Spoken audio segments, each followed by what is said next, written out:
안녕하십니까. 평양만사 김길선입니다. 주간 북한 관련 내부 시사를 시작하겠습니다. 김정은의 1일 지시문이고 북한 노동당의 1일 지령서인 노동신문을 정점으로 한 북한의 공개 비공개 언론 보도물이 주간 선전선동 내용들에 준해서 북한 내부 관련 주간 시사의 주제를 이렇게 선정했습니다. 첫째, 북한 주민사회 영린을 심히 건드린 김정은의 작태와 그 후과를 분석해드리겠습니다. 두 번째, 김정은이 당정 기득권과 북한군 기득권 사이의 이간질과 그 후과에 대해서 분석해드리겠습니다. 세 번째는 실패가 정상이 된 김정은의 소위 군사위성 시험 발사와 그 향후에 대해서 말씀드리겠습니다. 네 번째는 김정은과 노동당의 생뚱맞은 소위 인사예절 주문에 대해서 분석해 드리겠습니다. 그러면 먼저 북한 주민사회의 영린을 심히 건드린 김정은의 작태와 그 후과를 분석해 보겠습니다. 김정은은 지난 8월 21일 평안남도 간석지 건설 종합기업소 안석 간석지 피해 복구 현장을 소위 현지 지도하면서 내각 총리까지 싸잡아서 내각 소속의 기관 및 관련 행정 간부들을 향해 뻔뻔스럽고 불손하기 그지없는 태도, 의식적인 태공 행위, 건달뱅이, 정치적 미숙화, 지적 전응화, 관료 배들, 불성실한 자들이라고 쌍욕을 퍼부어댔는데, 이런 작태는 김일성, 김정일도 감히 공개적으로 하지 않았던 발언들로서 이거야말로 김정은이 지적 전응, 정치적 미숙을 그대로 드러낸 것으로서 이것으로서 김정은은 북한의 행정 기득권은 물론 북한 주민사회의 근본적인 영린까지도 건드렸습니다. 왜 그런가? 그 이유에 대해서 알려드리겠습니다. 김일성, 김정일이 되지는 날까지 행정일꾼들을 공개적으로 욕하지 않은 이유는 저들 족속이 수립하고 관련 시스템으로 정착시킨 소위 사회주의 경제관리 원칙 때문에 그렇습니다. 이에 따르면 내각의 부위원회는 물론이고 산하의 모든 기관 기업소, 공장 운영은 해당 단위의 노동당 비서, 행정 책임자, 과학기술 담당 부책임자, 생산 현장에서는 기사장이라고 합니다. 등으로 구성된 협의체를 만들고 그것을 항시 운영하면서 여기서 당 조직 책임자는 키잡이 역할을 하고 지배인은 노잡이 역할을 해서, 즉 행정 책임자는 노잡이 역할을 해서 당 정책을 집행하도록 되어 있으며 그 결과에 대해서는 연대적 책임을 지도록 딱 만들어 놨습니다. 이에 따라 총리까지도 포함한 내각 소속 및 산하의 어느 기관 행정 책임자는 그 협의체 승인이 없으면 그 기관에서 한 발자국 나가지도 못합니다. 마음대로 현지 시찰 나갈 수도 없습니다.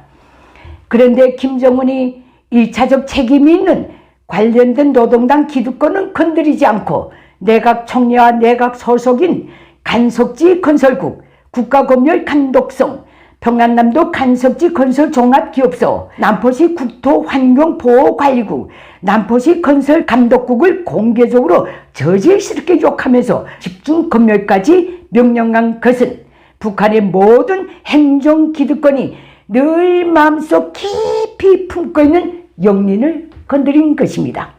당이 하라는 대로 했습니다. 그들은. 그러면서도 욕은 그들이 토마토 먹고 있는 거기에 대한 북한 행정기득권의 그 심각한 그 우울증과 그로 인해서 생겨난 영린은 무시무시합니다. 숨겨져 있을 뿐입니다. 둘째, 북한 주민사회의 잠재적 보편적인 행정일꾼들에 대한 인식 때문에 저는 영린을 건드렸다고 보는 것입니다. 기득권을 바라보는 북한 주민사회의 보편적이고 잠재적인 인식은 일은 일대로 열심히 하고서도 당으로부터 욕은 욕대로 먹는 모든 행정기득권에 대한 측은지심입니다. 그래서 어딜 가봐도 당 간부, 공개경찰 간부, 비공개경찰 간부에 대한 중어심은 깊어도 행정간부에 대한 중어심은 상대적으로 약합니다.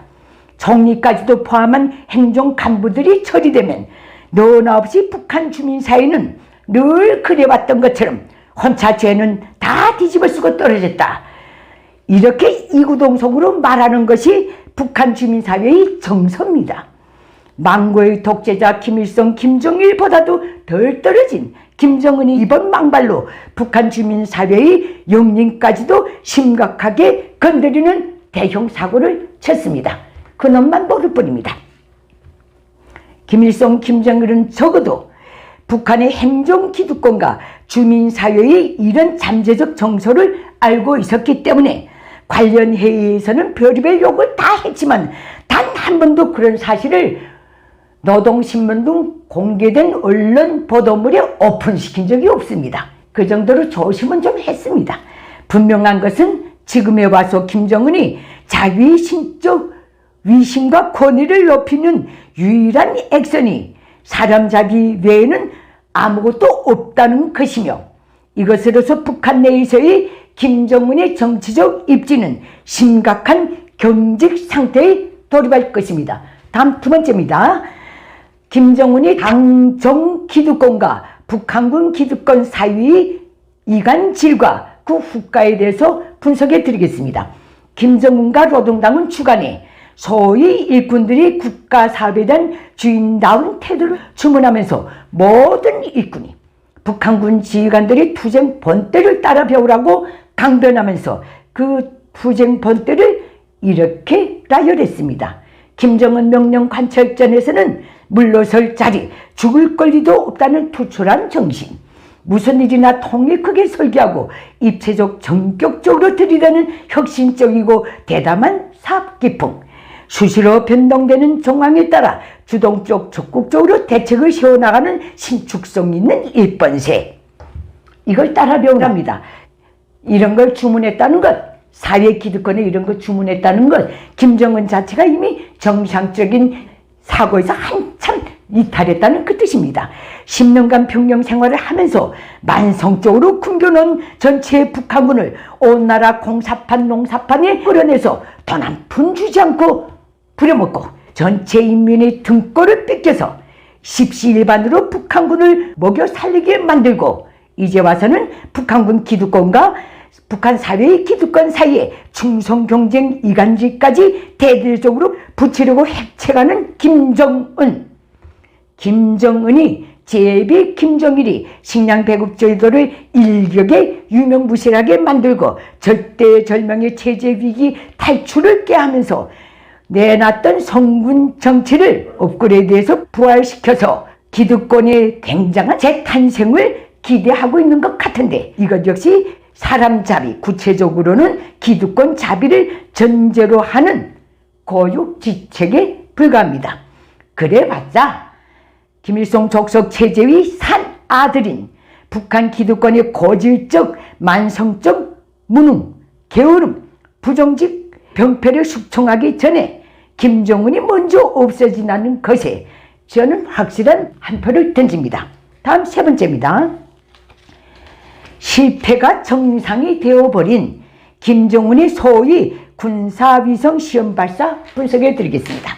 거듭 말씀드리지만 김일성 족속의 소위 군사위성 개발 프로젝트는 1987년 4월 11일부터 시작된 것인데 30년이 훌쩍 넘도록 지금까지 단 한 번도 대외적으로 신뢰할 만한, 국내는 모르니까 그 신경도 안 쓰고 대외적으로 신뢰할 만한 성공을 해본 적이 없으며 또 성공할 수도 없습니다. 앞으로도 그럴 겁니다.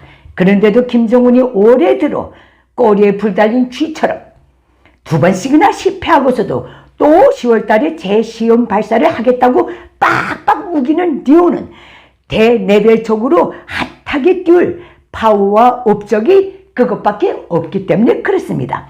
김일성 족속 체제는 김일성 족속의 내피셜, 시스템의 구조, 그 작동 원리, 과학기술의 질적 역량, 경제적 상황을 놓고 볼 때 위성이건 뜨락떠르건 무형이건 유형이건 도저히 온전한 성공작을 내놓을 수가 없습니다. 3년 기도해도 황보가 될 수 없는 개꼬리 같은 것들입니다. 군사위성 시험 발사가 성공하는 날이 김정은 체제가 붕괴되는 날이 될 것이다. 그런 의미에서 김정은에게는 실패도 안 할 말로 축복일 수 있습니다. 다음 네 번째입니다. 김정은과 노동당이 생뚱맞은 소위 인사례절 주문에 대해서 분석해 보겠습니다. 세상의 1개국 유일 집권당이 자기 기관지를 통해 전체 주민사회의 인사예절까지 주문하는 그런 사례는 김일성 족속의 체제인 북한밖에 없을 것입니다.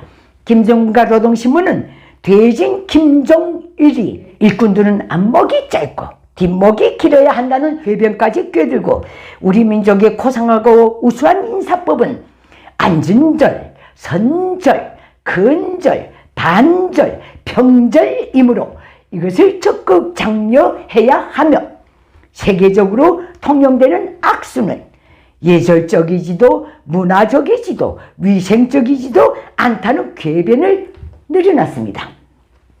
거두절미하고 30년 이상이나 먹고 살아남는데 혼신을 바쳐오고 있는 북한 주민사회가 지금은 너무 악들이 나서 서로 인사조차 나누는 것도 귀찮은 지경에 내몰리고 있는 것 같습니다. 그럼에도 불구하고 김정은과 노동당이 절인사법을 강요한 이상 북한 주민사회는 이제부터 전혀 생소한 절을 하면서 다녀야 할 판이 되었습니다.